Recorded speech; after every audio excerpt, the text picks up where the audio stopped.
au dernier registre de 2018-2019, eh bien, on voit que 13% de la population a entre 55 et 64 ans, donc c'est une population active. Et si on estime que la prévalence est à 10%, ça voudrait dire qu'il y aurait 150 000 personnes qui auraient un diabète et à peu près 49 000, donc à 50 000 même, qui ne seraient pas identifiés. Et puis, si on voit une population un peu plus âgée, hein, une population qui est pensionnée, après 65 ans, on voit qu'on a 20% de la population qui aurait un diabète, puisque la prévalence augmente après cet âge à 20%, et on aurait à peu près 400 000, plus de 400 000 personnes qui auraient un diabète, dont 144 000 qui ne seraient pas identifiées. Donc au total, rien que dans ces deux tranches d'âge, de 55 à plus finalement, eh bien, on pourrait dire au minimum qu'il y a à peu près 200 000 personnes qui ont un diabète qui n'est pas traité ou qui n'est pas suivi ou pas connu. Par ailleurs, l'enquête soulève aussi qu'il y a beaucoup d'inégalités socio-économiques dans le cadre du dépistage et le suivi aussi. Forte augmentation de la prévalence du diabète, forte augmentation également des facteurs de risque qui conduisent au diabète, notamment l'obésité, progression constante en 20 ans, de 1997 à 2018, où vous voyez que la population belge, 16% est touchée par l'obésité, et le surpoids est bien sûr plus important. Je pense qu'on est à peu près sur une personne sur trois qui a une obésité, un surpoids, si ce n'est pas plus. Alors, je me suis amusé à mettre cette photo à côté, je la trouvais très marrante, je l'ai trouvée il y a quelques jours, où il y avait une grève des escaliers en béton, et donc vous voyez que tout le monde se précipite sur l'escalier escalator, ce qui évidemment va influencer aussi l'obésité. Tout ça pour dire qu'il y a certainement des comportements à adopter, à changer dans nos sociétés pour éviter cette progression de la maladie. Alors, le diabète en Belgique, non diagnostiqué, traité, suivi, conduira à des maladies sévères, hein, des maladies oculaires, des maladies rénales. Ah merde, ABC. L'extrême, c'est la dialyse. Il y a les pathologies surtout cardiovasculaires, les ulcères aux pieds, malheureusement aussi les amputations qui sont encore fréquentes. Et si on voit dans le classement des causes de décès en Belgique, hein, ici récemment, donné par Cienzano, à gauche vous avez les hommes, à droite vous avez les femmes, et bien vous voyez qu'en haut des courbes, et on se retrouve surtout les cardiopathies ischémiques et les maladies cérébrovasculaires qui sont des causes très importantes de décès en Belgique. Et derrière ça, il y a les maladies comme l'hypertension, le tabac, mais aussi et principalement le diabète. Donc, ce diabète, il faudrait qu'on le dépiste beaucoup plus tôt et plus facilement et plus rapidement avant d'attendre qu'il déclenche qu'on le découvre lors d'une complication. Et il y a pour ça des associations dans d'autres pays européens, notamment une association finlandaise qui a mis au point un test simple basé sur 8 questions seulement, qui est le test Fendrix, qui veut dire Finnish Diabetes Risk Score, qui va établir un score et sans que ce soit un diagnostic de diabète, va vous orienter plutôt vers une prise en charge médicale ou non. Vous avez sur cette page le lien qui est sur notre site de l'Association du diabète et qui permet facilement de faire le test. Et voici le test, hein, il suffit simplement d'entrer votre âge, si vous avez des antécédents familiaux de diabète, si vous avez un tour de taille augmenté ou pas, si vous avez une activité physique, si vous mangez sainement, si vous prenez certains médicaments pour la tension, si vous avez déjà été testé pour la glycémie, vous entrez votre poids et votre taille, et puis vous avez un score qui apparaît, et là on va être plutôt alerté lorsque le score est élevé entre 15 et 20 points. Là on vous invite à faire une glycémie pour savoir si vous avez une maladie diabétique ou pas. Très facile à mettre en œuvre. Il faut aller faire ensuite une prise de sang. Je rappelle pour tout le monde, c'est que le diagnostic du diabète se fait par une prise de sang avec une glycémie à jeun au-dessus de 126 ou de 100 à n'importe quel moment de la journée, ou alors un test un peu plus sophistiqué, une hémoglobine glyquée au-dessus de 6,5%. À partir de là, lorsque le diabète est diagnostiqué, plusieurs projets existent et trajets aussi de soins existent en Belgique. Et j'ai pris la phrase qui m'a vraiment intéressé, c'est la phrase de l'European Association of Study of Diabetes qui a publié cette année un parcours idéal de la personne qui a une maladie diabétique en disant la prise en charge du diabète implique que les soins soient dispensés de manière organisée, structurée, incluant une approche centrée sur la personne diabétique afin qu'elle s'engage à soigner. Et vous voyez que sur la droite, si on commence en haut, eh bien, vous avez toute la personne en vert est au centre, et puis tout autour d'elle, vous avez toute une stratégie pour qu'elle se soigne, qu'elle aille mieux et qu'elle évite les maladies et les complications liées à la maladie. Donc, ça veut dire de quel milieu social elle arrive, quelles sont ses connaissances sur la maladie, quels sont les traitements qui ont déjà été tentés, quels sont les comportements qui ont déjà été changés. Et puis, on voit en bas un petit plan, un management plan qui permet aussi de donner des objectifs à la personne pour réévaluer à chaque consultation pour voir si ces objectifs sont atteints. J'ai repris cet Agreed Management Plan avec un petit exemple personnel. Donc ce plan s'appelle SMART, spécifique, mesurable, atteignable, pertinent et temporel. Donc par exemple, en ce qui me concerne, c'est l'activité physique. Je sais que de manière spécifique, je dois faire mes 10 000 pas par jour pour perdre des calories. Je voudrais avoir un paramètre mesurable pour atteindre cet objectif. Donc ce sont les pas. Les pas, je peux les avoir facilement par mon smartphone. Et que je voudrais qu'il soit atteignable, donc cet objectif. Et c'est les discussions qu'on a souvent avec nos patients diabétiques. Et donc, on doit trouver du temps pour ça, pour que les objectifs soient atteignables. Ici, en l'occurrence, marcher vers un lieu de travail, promener son chien, ou c'est plutôt mon chien qui va me chercher lorsqu'il voit que je suis trop souvent assis. C'est mon coach privé. Il faut aussi des objectifs pertinents. Il faut que les pas se traduisent par exemple en une consommation de calories. Et puis, il faut que ça soit temporel, c'est-à-dire que dans le temps, on va essayer de mesurer les progrès. Et ici, par exemple, le smartphone vous donne une estimation des pas réalisés le jour, la semaine, le mois, l'année. Et donc, dans la cinétique de la prise en charge de la personne qui a du diabète, il faut aussi avoir cette cinétique groupée pour que les objectifs soient atteints. Et pour ça, on a déjà des parcours de soins intégrés très efficaces en Belgique, qui partent tous du médecin généraliste, qui dépiste et diagnostique le diabète, qui encode dans le dossier médical global la notion de la présence de la maladie, et puis il a plusieurs possibilités pour que la personne soit prise en charge, c'est-à-dire le pré-trajet diabète, qui a remplacé le passeport du diabète pour les plus anciens, et puis qui a évolué en 2018, je m'en souviens bien. Et puis, si la personne qui a du diabète doit avoir un traitement plus intensif, le médecin traitant peut l'orienter vers un programme d'éducation et d'autogestion qui lui permet de débuter une injection d'insuline ou un traitement autre, le GLP-1 pour les connaisseurs, et qui permet aussi d'avoir quelques matériels d'autocontrôle. Ces programmes-là, malheureusement, ont été sous-utilisés ces dernières années. Et le principal programme qui a fortement marché, c'est le trajet de soins diabète, qui a permis à beaucoup de personnes d'avoir une équipe multidisciplinaire autour d'elles, avec un médecin, un diabétologue, un éducateur, diététicienne, podologue, avec aussi des avantages dans les remboursements, notamment des médicaments, et puis dans le matériel d'autocontrôle. Tout ça appuyé par des réseaux locaux multidisciplinaires qui avaient pour mission de promouvoir toutes ces équipes pour intensifier la prise en charge du diabète. Et ceci vient aussi appuyer les anciennes conventions qui sont là depuis 1980 à peu près, qui sont des conventions cette fois hospitalières et qui sont dédiées à des personnes diabétiques dont le diabète est principalement le type 1 et puis le diabète de type 2, bien sûr, à multi-injection. Et puis nous avons aussi la possibilité d'utiliser maintenant beaucoup plus de technologies liées à la prise en charge de ces personnes qui ont un diabète plus complexe. Donc vous voyez que le paysage est assez important, mais le problème, c'est qu'il est assez lourd à mettre en œuvre, puisque à chaque fois, il faut aussi des accords, des conditions d'acceptation, des conventions, des acceptations par le médecin conseil. Donc tout ça, c'est des freins aussi importants pour les équipes, pour pouvoir maintenir le suivi des personnes dans ces structures. Ce qu'il en est, c'est que tous les résultats, que ce soit en Sensano, que ce soit pour la convention avec l'IPCET ou les trajets de soins, ont montré que les personnes qui étaient suivies dans ces structures étaient bien suivies, s'amélioraient au niveau santé, mais aussi, par exemple, les personnes qui sont en trajet de soins ont très rapidement aussi, plus rapidement, les nouvelles molécules qui leur permettent d'éviter des complications liées à la maladie.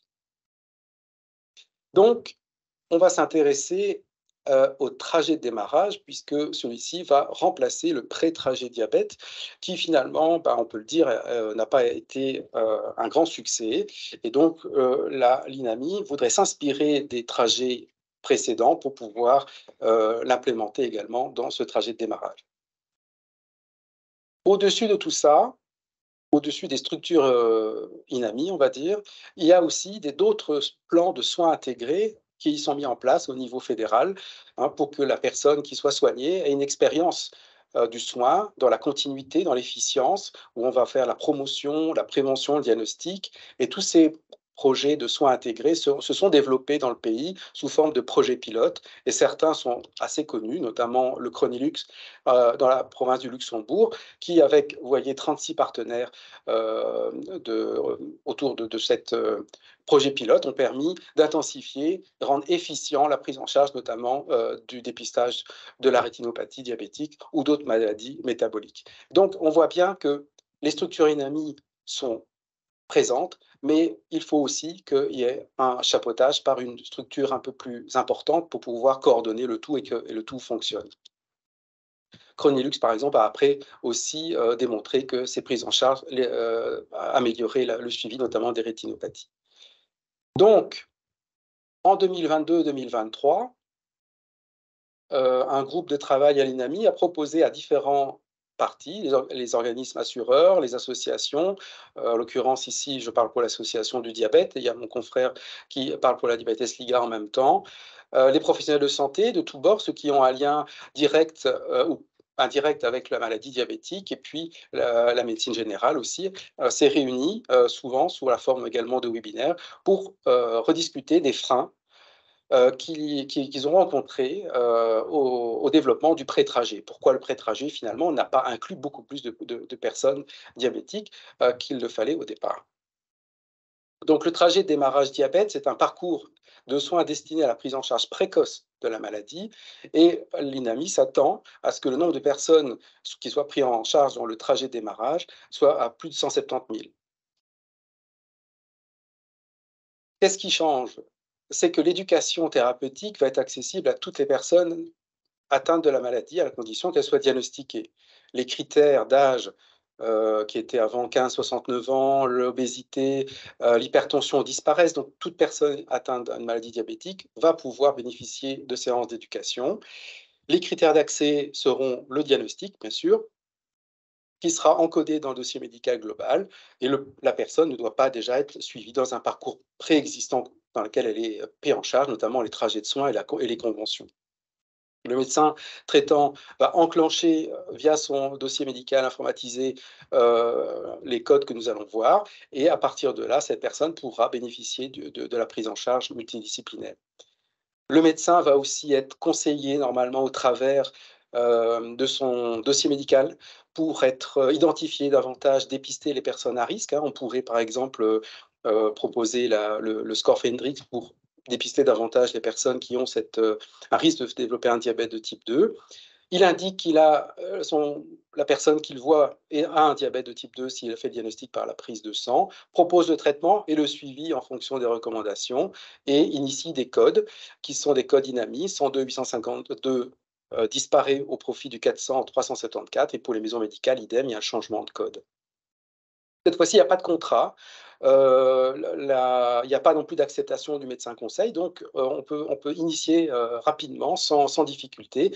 Et pour démarrer ce trajet de démarrage, il y a un honoraire de 23,50 € annuel qui est totalement remboursé pour le patient et renouvelable automatiquement pour la personne qui est suivie. Pour assister, comme je disais, le médecin sur son logiciel, son dossier médical, on a proposé on pousse plus loin certains pop-up, notamment pour orienter vers les prestataires de soins, remettre en place les fréquences, expliquer les fréquences des contrôles biologiques, les conditions de permis de conduire, par exemple, et le médecin pourrait aussi avoir des informations directement via les associations de personnes diabétiques pour savoir quelles sont les directives actuelles. Du côté de la Flandre, on met en place le baromètre du diabète, surtout, je crois, avec la KUL, je ne suis pas certain, mais je pense que c'est eux qui travaillent dessus, concernant certains indicateurs de prévention qui pourraient apparaître aussi dans le dossier du médecin. Et puis, le médecin pourrait avoir aussi directement des outils outils pour permettre à l'empowerment du patient, c'est-à-dire qu'il se traite mieux, davantage, sous forme de brochures ou de capsules ou de vidéos, comme maintenant on peut le voir sur nos smartphones. Et bien sûr, le partage de l'information. En Wallonie, nous avons le réseau Santé Wallon qui permet notamment à tous les prestataires de soins, que ce soit éducateurs en diabétologie, infirmiers, de connaître l'état du patient et de savoir donc comment il est orienté, comment il est suivi. Et ceci va aussi tourner autour du patient et dans sa prise en charge. Alors, pour réaliser le trajet de démarrage, donc le médecin traitant, vous l'avez vu, sous prescription, va pouvoir adresser à des éducateurs spécialisés en diabétologie. L'INAMI a un site internet avec une adresse pour identifier ces personnes. Les diététiciennes, infirmières à domicile pour les visites de suivi et de soutien à l'autogestion du diabète, les kinésithérapeutes dans l'incitation à l'activité physique, ils ont des nomenclatures pour ça. Le pharmacien a aussi la possibilité de faire l'éducation à l'observance thérapeutique, ô combien importante, et puis le podologue aussi intervient dans la prise en charge du patient. Donc, une des conditions, c'est que les prestataires qui n'ont pas le diplôme d'éducateur en diabétologie, mais tout ceci après encore à discussion, devraient quand même avoir une formation minimum de 2 heures par an qui pourrait leur permettre de se maintenir à niveau aussi dans les prises en charge.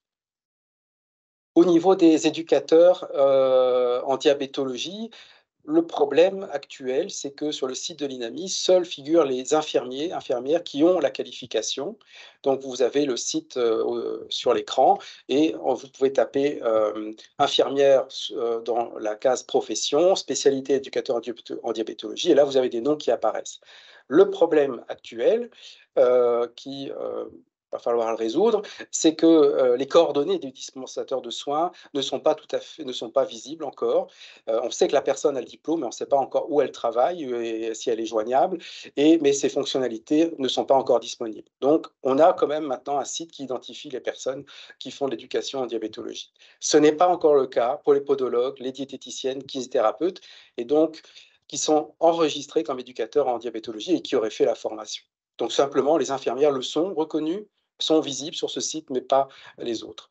Donc là, il y a un progrès à faire pour que le médecin généraliste puisse communiquer rapidement dans l'endroit où il travaille avec les partenaires de soins à laquelle il envoie les personnes. Alors pour atteindre ces objectifs, on a vu par exemple ici, c'est l'objectif SMART en début de présentation, eh bien le médecin peut adresser son patient vers des consultations d'éducation et de suivi de la maladie. Donc, pendant l'année civile, 4 consultations d'éducation thérapeutique vont être possibles, dont une obligatoire réalisée par un diplômé en éducation en diabétologie. Et les 3 autres sont déterminés en fonction des besoins de la personne et de l'éducateur en diabétologie et du médecin. Par exemple, il faut renforcer la prise en charge diététique et donc on peut faire une consultation, par exemple, d'éducation plus 3 consultations diététiques ou alors, par exemple, plus d'activité physique et bien 3 consultations de kinésithérapeute. Alors, normalement, si rien ne change et si tout est bien compris, tous ces prestataires, notamment diététiques et podologues, conservent aussi leurs 2 consultations annuelles remboursées et de consultations de podologie également. L'avantage aussi, c'est que les tickets modérateurs de prestations de podologie et de diététique vont être supprimés, donc il n'y aura plus rien à la charge de la personne diabétique. Et on a aussi l'avantage que la personne diabétique, qui souffre aussi de problèmes de parodontite, de soins dentaires, va aussi une fois par an être incitée, sans obligation, à aller voir un dentiste. Alors, il y a un âge apparemment qui a été défini, 18-80 ans, parce qu'en dessous de 18 ans, la prise en charge est déjà complète et le ticket modérateur pour cette prestation sera donc aussi annulé. Donc vous voyez quand même qu'il y a une prise en charge éducative très poussée. On pourrait imaginer qu'il y a 4 prestations faites par un diplômé en diabétologie, d'éducation en diabétologie, et puis 2 consultations diététiques supplémentaires et 2 consultations de podologie supplémentaires, ce qui fait déjà pas mal. À l'inverse des autres trajets et conventions, il n'y a pas de remboursement du matériel d'autocontrôle glycémique qui est prévu. Par contre, la prescription des médicaments nécessaires à la prise en charge de la maladie dans le trajet de démarrage se déroulera de la même façon que dans le trajet de soins. Donc là, c'est surtout pour les médecins généralistes que ça parle. Alors, quand on va démarrer finalement ce trajet de démarrage, Les arrêtés royaux vont partir et doivent être approuvés, enfin un certain délai. L'INAMI estime l'entrée en vigueur probable en novembre-décembre et compte communiquer sur ce démarrage via tous les médias possibles, et notamment donc les associations et le Belgium Diabetes Forum. En principe, les médecins généralistes qui ont déjà initié l'ancien pré-trajet, il y aura probablement, pour ne pas alourdir la partie administrative, un basculement automatique vers le trajet de démarrage. Ou alors, ce qui a été aussi suggéré, c'est que le médecin généraliste va facturer vers le nouveau code prévu un trajet de démarrage qui lui donnera l'occasion de découvrir ce trajet de démarrage et d'orienter la personne vers l'éducation. Alors, les moyens sont là, mais on a soulevé dans le groupe de réflexion beaucoup d'autres problèmes, notamment en termes d'éducation à la diabétologie, puisque nous avons à plusieurs mentionné qu'il y avait quand même un gros problème de pénurie d'éducateurs en diabétologie actifs. Donc il y a des gens qui se forment et qui ne vont pas forcément être sur le terrain par après. Et il y a une disparité entre certaines régions. Et ceci, les personnes, quand elles sont écoutées, semblent vouloir arrêter, non seulement parce que la rémunération n'est pas suffisante, ou alors il y a des problèmes de logistique, de locaux, ou des problèmes aussi plus nombreux de déplacement qui fait perdre beaucoup de temps. Donc bref, des discussions ont été apportées sur le sujet. L'INAMI est au courant du problème et réfléchissent déjà à une solution peut-être budgétaire pour ce problème. Mais voilà, on a soulevé le problème, ce qui est déjà très important. Donc, je termine cette présentation. On arrive à la fin des 30 minutes. L'INAMI permet d'optimaliser et d'intensifier la prise en charge des personnes diabétiques de type 2 en Belgique. Les moyens sont là.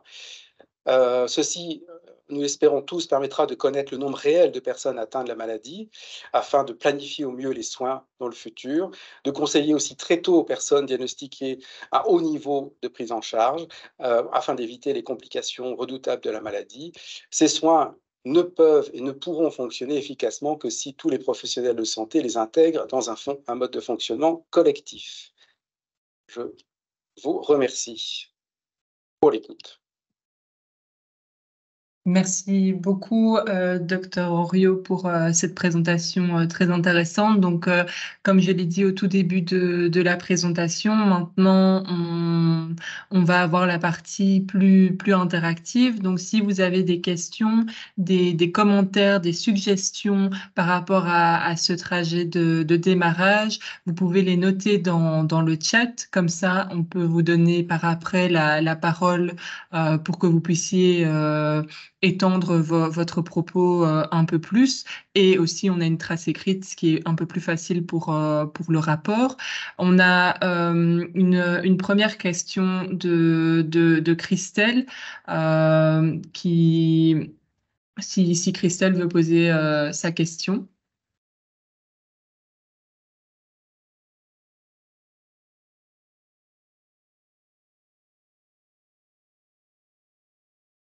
Et peut-être que Christelle est en mute. Il faut faire attention à ça vu que vous êtes tous sur mute, de bien réactiver votre micro quand vous posez votre question.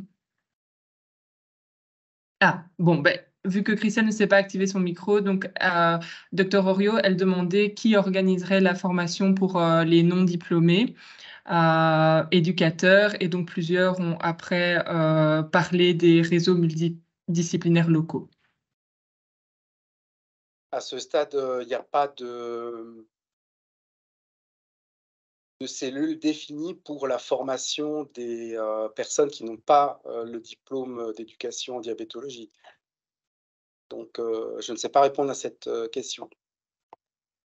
Je suppose que ce sera peut-être les mêmes équipes qui forment les personnes au diplôme d'éducation en diabétologie qui pourront peut-être former les personnes qui n'ont pas le diplôme. Mais pour l'instant, je ne sais pas répondre à ça. Concernant les réseaux locaux multidisciplinaires, ils n'ont pas été abordés puisque les réseaux locaux multidisciplinaires ont été lancés dans le cadre, il y a 10 ans, du développement des trajets de soins diabète pour qu'ils puissent s'étendre sur un territoire, mais il n'a pas du tout été mentionné de leur devenir pour une simple et bonne raison, c'est que les réseaux locaux multidisciplinaires sont devenus des identités qui sont régionales et plus du tout fédérales. Et donc, chaque région devra revoir un peu comment elle organise, notamment avec la VIC. On doit revoir comment la VIC considère leurs réseaux locaux multidisciplinaires actuellement. Mais au niveau du trajet de démarrage, il n'y a pas de discussion autour des réseaux puisqu'ils ne sont plus, ils sont plus fédéraux, ils sont plus du tout budgétisés par le fédéral. Très bien. Ensuite, merci pour votre réponse.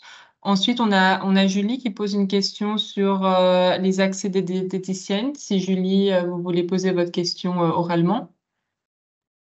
Oui, bonjour. Donc, en réalité, je suis diététicienne indépendante en cabinet privé, mais également en milieu hospitalier. Et les dernières informations que j'avais sur le réseau de santé wallon, c'était qu'en réalité, une fois que le lien thérapeutique était effectué par le médecin traitant pour un patient, nous n'avions accès qu'aux notes des autres diététiciennes, donc ni à aucune prise de sang, ni à aucune note d'autres prestataires. Et donc, quand je vois qu'éventuellement, au niveau de ce nouveau trajet de soins, enfin, TDD, on allait avoir et on allait pouvoir communiquer par le réseau de santé wallon, ma question était de savoir si aussi l'INAMI et le réseau de santé wallon avait prévu de faire évoluer nos accès, parce que quelque part, avoir les notes simplement d'autres diététiciennes quand on est dans un multidisciplinaire, c'est un peu restrictif. Très bonne question. C'est très important, effectivement, que tous les partenaires ont accès au dossier pour la prise en charge. Il n'y a pas eu de discussion spécifique par rapport au réseau Santé Wallon, ni à d'autres, au réseau en Flandre d'ailleurs. Après, l'accès aux diététiciennes, à ces réseaux, à partir du moment où vous êtes identifié comme soignant, je ne vois pas où est le frein, puisque déjà les éducateurs en diabétologie, notamment les infirmiers, ont l'accès. Je pense que ça, c'est des discussions qu'on peut mener après avec chaque réseau. Au niveau légal, je ne pense pas qu'il y a d'obstacle. Mais il n'y a pas eu de discussion dessus. Mais effectivement, le partage des données et l'information pour que la personne soit prise en charge et comment elle évolue et justement ses objectifs sont-ils atteints au bout d'un an, doivent être partagés entre le patient et ses partenaires de soins. Donc, effectivement, c'est une bonne remarque. On va la retenir. Merci. Je pense que Isabelle réagit à ce que vous venez de dire, si je ne me trompe pas, Isabelle Oui, Police. tout à fait. Mais moi, je fais partie du comité de pilotage du réseau de santé wallon. Et en fait, le réseau de santé wallon, suite aux demandes des diététiciens, a activé cette possibilité justement. Et on recherche des personnes pour pouvoir tester. Donc, madame qui pose la question peut m'envoyer son adresse et on va tester demain si ça fonctionne bien, puisque le réseau de santé wallon demande justement cette confirmation. Pas de souci. Voilà. Dites-moi votre adresse. Enfin, si vous Voilà, pouvez communiquer à tout le monde. dans le chat et alors on se contacte demain pour ça. Pas de souci. Merci. Donc voilà. Ensuite, on avait Lucille qui pose une question concernant le code 400374. Est-ce que Lucille veut poser sa question oralement? Oui, vous m'entendez? Oui. Donc, en fait, c'est pour savoir si quand un médecin généraliste encode ce code-là, donc le patient est déclaré en TDD, est-ce que ça reste d'actualité de manière indéterminée ou doit-il renouveler ce code une fois par an? Ce que j'avais l'impression qu'il devait faire précédemment. Ça, c'est la première question. Et la deuxième question sous-jacente que j'ai posée plus loin, c'est que pour nous, être remboursé en tant qu'éducateur en diabétologie, évidemment, il faut que le patient soit référencé de cette manière-là à la mutuelle. Et comment pouvons-nous le savoir que le code a bien été encodé par le médecin généraliste? Oui, alors l'objectif est la simplification des démarches administratives. Donc, le renouvellement sera automatique, annuel. Et le code est donc à mettre dans le DMI une seule fois. La question que vous avez posée est très pertinente puisque nous l'avons posée aussi à partir du moment quand, par exemple, une personne qui va chez le dentiste, comment va-t-il savoir que la personne est en TDD ou pas? Donc, cette question est posée. Donc, apparemment, c'est une implémentation au niveau des programmes qui devrait arriver, mais je n'ai pas de réponse claire à vous donner aujourd'hui, mais voilà, le sujet a été abordé. Ok, merci. Mais par contre, une fois qu'il est mis le code, vous avez identifié une personne avec une maladie diabétique qui aura le droit donc au TDD avec ses prises en charge annuellement de manière automatique, sans devoir refaire chaque année les documents. Et les objectifs que vous avez avec cette personne, bien sûr, ne sont pas administrativement, on va dire, recontrôlés, sauf dans les remboursements de médicaments qui se font aussi automatiques, mais bon, il y a quand même des directives à suivre, notamment en termes de prise de sang, d'hémoglobine glyquée, de traitement intensifié. Voilà. Mais le fait que vous savez si le patient ou pas est en TDD, on a posé la question et on espère avoir une réponse d'ici le mois de novembre. Ok, merci. Merci, Dr Oriot. Ensuite, on a Charlotte qui pose aussi une question sur le paradoxe d'un objectif mesurable et le matériel d'autocontrôle qui n'est pas remboursé. Charlotte, vous voulez poser votre question oralement? Oui, bonjour monsieur, merci beaucoup pour cette présentation et pour les progrès qui ont été apportés par rapport à l'ancien trajet, le pré-trajet. Et oui, je pensais notamment à oui, ce paradoxe entre le fait de pouvoir donc avoir les autocontrôles remboursés et l'objectif mesurable. Parce qu'effectivement, pouvoir mesurer soi-même en tant que patient sa glycémie, voir l'impact des aliments, de la diététique, du sport sur sa glycémie, je pense que c'est quelque chose qui est notamment important et aussi au niveau de l'empowerment du patient. Oui. Du coup, je me demandais pourquoi ça n'avait pas été pris ou en tout cas pas considéré dans ce trajet de démarrage. Alors, le trajet de démarrage n'ouvre pas effectivement au remboursement des matériels d'autocontrôle sous forme de tests capillaires. D'une part parce que dans les recommandations, il n'est pas dit clairement que les diabètes précoces doivent être monitorés par glycémie capillaire, puisque les premières années sous traitement metformine ou bithérapie, souvent les hémoglobines glyquées, si la thérapie, le suivi est correct, s'améliore rapidement. Mais vous avez toujours la possibilité d'activer temporairement le programme d'autogestion, qui est toujours là, lui, nettement sous-utilisé, et qui vous permet d'avoir un certain nombre de monitoring glycémique ponctuellement, si vous le souhaitez, pour votre patient. Si vous avez un objectif de monitoring glycémique, vous pouvez le faire à travers le programme d'autogestion qui, lui, ne disparaît pas. Mais après, les objectifs peuvent être autres. Ça peut être des objectifs aussi de changement de vie, de style de vie, de perte de poids, d'observance thérapeutique. Il n'y a pas que le contrôle glycémique qui est efficace, qui doit être la priorité. D'accord. Et si jamais donc les patients passent donc temporairement dans l'autogestion, est-ce qu'ils pourront aussi bénéficier de la diététique et de ces Oui. autres séances? Ça, c'est indépendant, ça. Ah, d'accord. Merci beaucoup, monsieur.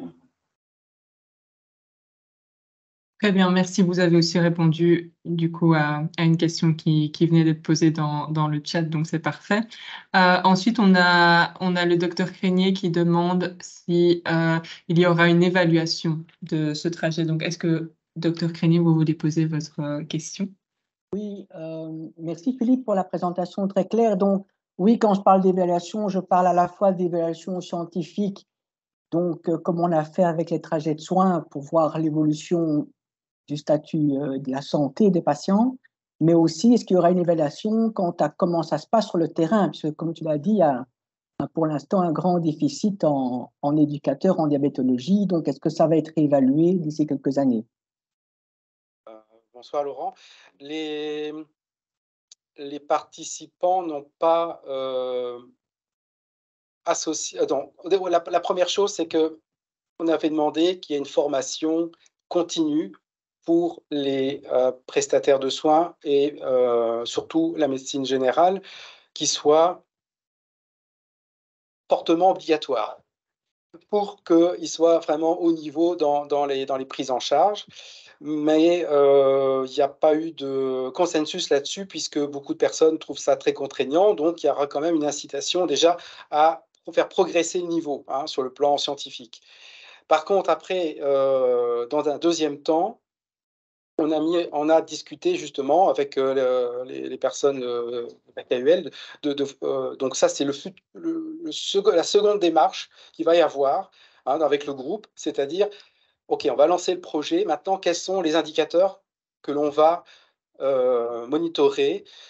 Donc l'idée principale, c'est d'abord de lancer le projet fin d'année, manifestement, mais après, c'est de voir avec le groupe multidisciplinaire dans lequel on est, quels sont les indicateurs que l'on va demander, les indicateurs fiables et persistants, quoi. Et là c'est les futurs groupes qui vont évaluer ça.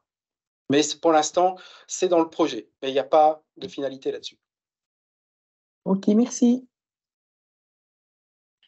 Merci, Dr Oriot. Donc, maintenant, on repart sur le sujet des formations. On avait donc encore Christelle qui demandait donc si chacun pouvait organiser sa formation comme il le voulait, ou ou si ça serait un programme identique. Et alors, on avait, je pense que c'est plusieurs personnes, Valérie, Hélène, Vincienne, PC. S'il y aurait un rapport d'éducation, est-ce que cette personne ou ces personnes veulent poser leurs questions? Oui, bonsoir. Oui, en fait, on est les éducateurs, entre autres, de la province du Luxembourg. C'est pour ça que nous sommes plusieurs. Oui, par rapport au rapport d'éducation, j'entends bien qu'on pourrait prescrire à l'éducateur une session d'éducation d'une demi-heure et obligatoire. Et est-ce que le rapport va être obligatoire à la fin de cette session? Parce que ça demande quand même beaucoup de temps. Je pense que c'est quand même un frein aussi pour recruter des nouveaux éducateurs. C'est ce temps administratif, ce temps sur les rapports qui n'est pas compté dans le temps d'éducation, qui doit se faire après. Donc voilà, pour une demi-heure de consultation avec notre patient, est-ce que ce rapport va encore être obligatoire? Je ne sais pas vous répondre là-dessus. Le rapport, en fait, l'idée, c'est de ne pas non plus rendre des choses contraignantes et obligatoires, comme vous le soulignez, pour qu'au final, le process ne marche pas. Le pré-trajet de soins n'a pas marché, alors qu'il était, somme toute, pas très compliqué à mettre en œuvre, mais il y avait déjà trop de démarches. Donc, je pense qu'effectivement, si on impose des choses obligatoires, le TDD risque aussi de ne pas fonctionner. Donc, il n'y a pas pour l'instant cette notion de rapport obligatoire, contrairement, je crois, au trajet de soins où c'était obligatoire. Mais je pense que l'idée, c'est que la personne qui a du diabète, qui est diagnostiquée diabétique, a un contact déjà avec la diététicienne et qu'au final, cette personne qui va être suivie pendant plusieurs années a des indicateurs de bonne santé qui s'améliorent. Et ça sera à nous de les définir et de voir pourquoi parfois certains indicateurs ne s'améliorent pas. Mais je ne suis pas certain que c'est parce qu'il y a un rapport obligatoire vers le médecin ou vers d'autres équipes que les choses vont changer. Mais je pense que non, pour l'instant, je n'ai pas entendu dire qu'il y avait un contexte obligatoire de rapport systématique vers le médecin. Donc, pour l'instant, il faut bien voir que le projet est en train d'aboutir. L'INAMI fait beaucoup d'efforts pour sonder un peu l'opinion de chaque partenaire de soins autour de ce modèle. Beaucoup de choses ont été entendues et ils essayent maintenant d'aller vers la reconnaissance de ce projet, mais il faut bien savoir que ce projet, je pense qu'il devra être évolutif. Et donc, s'il y a des contraintes, il faut surtout nous le remonter, par exemple, vers l'association du diabète pour qu'on puisse les rapporter aussi et dire que dans certains secteurs, par exemple, comme vous dites, systématiquement, vous n'êtes pas assez suffisamment en nombre pour faire des rapports en plus et donc on n'a pas la possibilité de suivre les patients comme il faut. Parce que si à chaque fois faire quelque chose d'obligatoire vous contraint de ne pas le faire, alors on va dans le mauvais sens.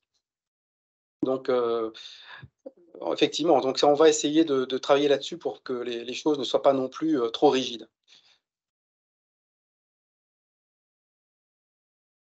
Merci, docteur Orio. Ensuite, on avait une question de Mehdi par rapport à MyCareNet. Mehdi, vous voulez poser votre question? Vous m'entendez? Oui. Bonjour, merci docteur pour votre présentation. Je pense tout d'abord que c'est une très bonne initiative de pouvoir éduquer les patients en diabète précoce. Moi, je suis éducateur du diabète depuis le début des trajets de soins. Et donc, maintenant, grâce à notre ordinateur, on sait voir si le trajet de soins du patient est en ordre. Et je me demandais si sur mon ordinateur, je saurais voir si le patient est en trajet de démarrage. Donc, ça vous a partiellement répondu à la question. Et je me demandais aussi si je pourrais voir si le patient a déjà eu ces 4 sessions d'éducation. Parce que si on fait une séance et qu'après la mutuelle nous dit ah ben, le patient a déjà eu toutes ces séances, ça va nous dire allez, on ne va pas le faire parce qu'on ne sait pas si on sera payé. Vous voyez, c'est toujours des problèmes administratifs. Et dans les trajets de soins, ben, ça arrive, le patient, son trajet de soins, il est plus actif, il a changé de médecin traitant. Et à cause de ça, ben, on n'est pas payé. C'est vraiment... ça m'arrive toutes les semaines de faire des déplacements inutiles, quoi. À la différence du trajet de soins, il n'y a pas de contrat ici, hein, entre en patient, médecin, et par conséquent, la personne ne perd pas son TDD. À partir du moment où elle est identifiée avec un diabète de type 2, chaque année, elle devra être suivie, hein, sans obligation, mais on va inciter à ce qu'elle soit suivie et qu'elle ait ses 4 séances. Après, on ne saura pas le voir si elle a déjà eu ces 4 séances. Elle n'aura pas de petit carnet, on va quand même pas lui faire un tatouage. Après, là, vous parlez de choses plus techniques, plus de terrain. Effectivement, il faudra avoir sur vos programmes une possibilité de voir combien de séances d'éducation et le médecin, par exemple, qui va faire la prescription, parce que c'est toujours sous prescription médicale. Si le médecin généraliste a fait 4 prescriptions sur l'année, normalement, voilà, et lui, il doit aussi piloter ce TDD. Et donc, si vous recevez une personne qui a déjà eu ces 4 trajets de soins, malheureusement, effectivement, vous risquez de ne pas pouvoir être financé pour cela. Donc, il y aura sur cet aspect technique des évolutions qui doivent être faites d'ici la fin de l'année pour que tous les partenaires de soins savent un petit peu dans quel parcours se situe la personne. Oui. Ça vous a bien répondu. Merci beaucoup, docteur. Merci, docteur Orio. Juste avant de passer à la prochaine question, je voudrais juste préciser qu'il reste 10 minutes avant la fin de l'événement. Donc, si vous avez notamment des suggestions, des commentaires par rapport à ce trajet de démarrage qui vous semble essentiel à faire transmettre à l'INAMI, c'est vraiment l'occasion de l'écrire maintenant durant ces 10 minutes parce que nous, on va prendre le temps de reprendre vos commentaires et de les retranscrire dans notre rapport. Donc, il ne faut pas seulement mettre des questions. Si vous avez aussi des suggestions, des commentaires, vous pouvez aussi le faire. Et donc, n'hésitez pas à l'écrire dans le chat. Et donc, maintenant, on avait une question de Laurence. Est-ce que Laurence, vous voulez poser votre question par rapport aux éducateurs des conventions? Oui, merci beaucoup à Philippe, c'était très bien. En fait, déjà, très souvent, les infirmières, les éducateurs de la convention sont sollicités pour les trajets de soins parce qu'il manque d'éducateurs en première ligne.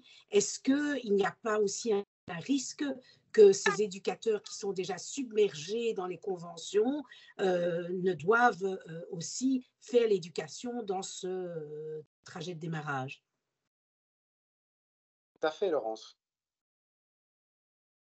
Tout à fait. Le risque, le problème de la pénurie d'éducateurs et d'éducateurs diplômés et actifs a été fortement soulevé en disant que tout le projet repose dessus. Donc, s'il n'y a pas suffisamment d'éducateurs et si ces éducateurs ne sont pas regroupés dans des réseaux pour travailler et communiquer entre eux et avec les médecins, ce projet tombe à l'eau. Donc effectivement, le but, c'est pas que les éducateurs des hôpitaux viennent être saturés par ces TDD. Normalement, les éducateurs d'hôpitaux, comme tu le sais, sont déjà fort pris avec tous les patients que nous avons à suivre. Et donc, le but, c'est au contraire d'augmenter le nombre de formations, mais aussi de valoriser ce statut, quoi. Mais il n'est pas, en tous les cas, il n'a pas été cité pour le moment. La même phrase qu'il y avait eu avec les trajets de soins initialement, c'est-à-dire qu'à défaut d'éducateurs dans la région où vous êtes, vous envoyez vos patients vers l'hôpital pour être éduqués. Donc ça n'a pas été mentionné. Donc on part sur un principe d'une prise en charge ambulatoire de ville.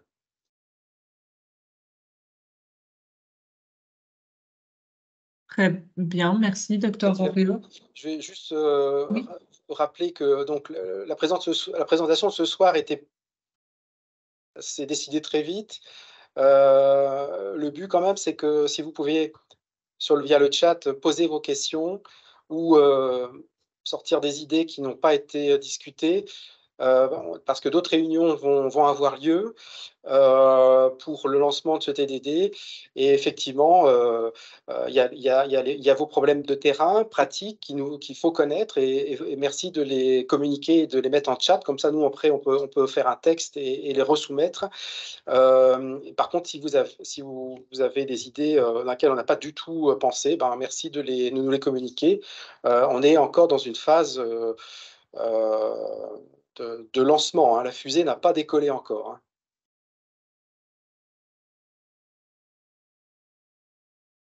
Oui, merci pour la précision. En effet, c'est vraiment important que si je vois que certaines personnes ont déjà mis plusieurs suggestions, et c'est vraiment ce qui a nourri le but de cet événement. Je ne sais pas si j'ai oublié quelqu'un dans les questions, parce que je vois que Christelle demande si le TDD et éducation et autogestion sont cumulables. Et je sais elle ne peut pas activer son micro. Il n'y avait pas c'est cumulable. Il n'y a pas actuellement, que je sache, il n'y a pas de contrainte pour que on garde un TDD et qu'on fasse transitoirement un programme d'éducation, parce que on va démarrer une insuline ou un GLP-1 et qu'on voudrait avoir un contrôle glycémique pendant quelques semaines. Il n'y a pas d'antinomie, je pense. Ce n'est pas repris en tous les cas dans les textes. Très bien. Est-ce que j'ai oublié encore quelqu'un dans tous les commentaires? Je pense que j'avais fait le tour, mais si j'ai oublié quelqu'un, il peut prendre peut-être la parole. Mais...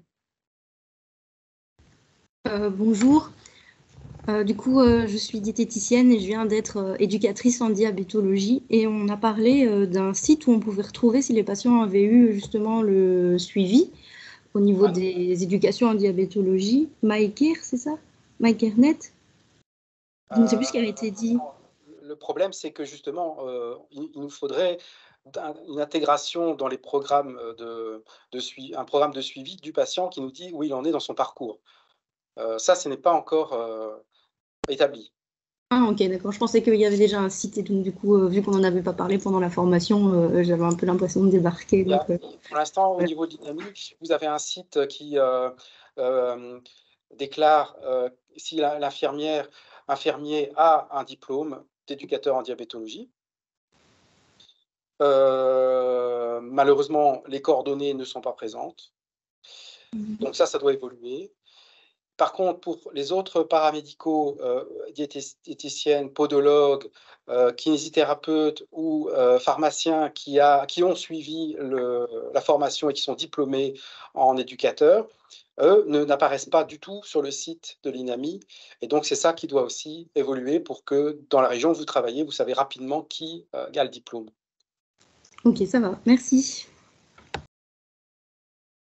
Moi, j'avais encore une question par rapport à la collecte des données, parce que pour les évaluations, et j'espère qu'il y en aura effectivement dès qu'on lance un nouveau projet, ça me semble quand même intéressant pour être efficace. Ce qui avait constitué un frein pour les pré-trajets, c'était notamment tout ce qui était nébuleux autour de l'extraction des données à partir des DMI des médecins généralistes dans le texte, l'arrêté royal qui définissait les pré-trajets. Et je sais que certains médecins généralistes n'ont pas voulu commencer les trajets de soins parce qu'ils avaient l'impression que l'INAMI allait carrément se rendre dans leur logiciel et pomper, selon leurs mots, ce qu'ils souhaitaient. Merci. On n'est pas obligé d'avoir la réponse tout de suite, mais si on pouvait poser cette question à l'INAMI, parce que je sais qu'elle sera posée à nouveau. Non, le sujet est... Donc, le sujet principal jusqu'à présent, c'était le lancement du projet. Après, effectivement, il y aura une deuxième phase où on va évaluer les indicateurs, hein, pour voir si ce projet, on va dire intensif quand même, puisque toute personne qui a un diabète de type 2 va pouvoir bénéficier d'une éducation et des thérapies aussi plus avancées, plus précocement. Il va falloir quand même qu'on ait aussi des indicateurs que ces personnes sont aussi en meilleure santé. Après, voilà.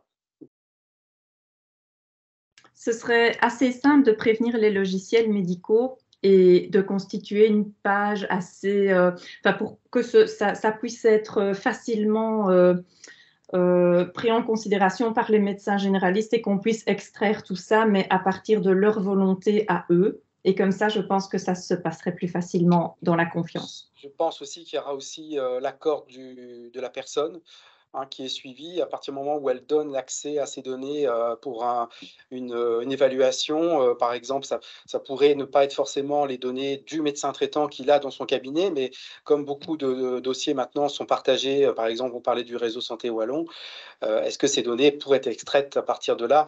Voilà, il y a certainement des discussions d'RGPD derrière, il y a certainement, mais je pense que l'élément central, c'est que la personne qui a un diabète dit oui, non, mais moi mes données, j'accepte de les partager pour voir si, je pense que c'est lui, la personne qui a intérêt à être motivée et à partager. Merci.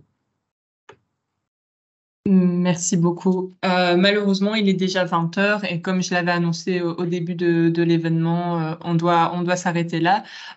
Comme je l'ai dit, n'hésitez pas à encore écrire dans le chat un tout grand merci au Dr Orio qui a pris de son temps pour nous expliquer plus en détail par rapport à ce trajet de démarrage.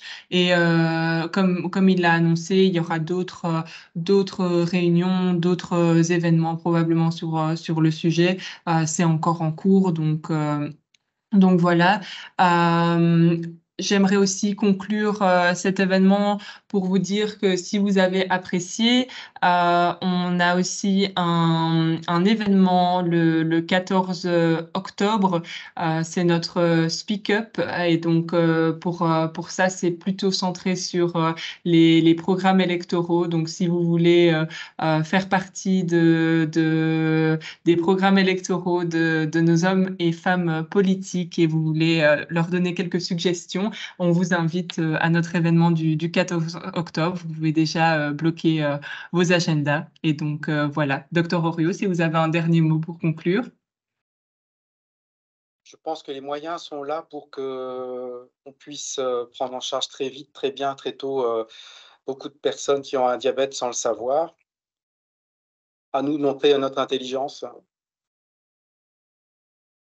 Merci beaucoup. Je vous souhaite à tous une très bonne soirée et on peut s'arrêter là alors.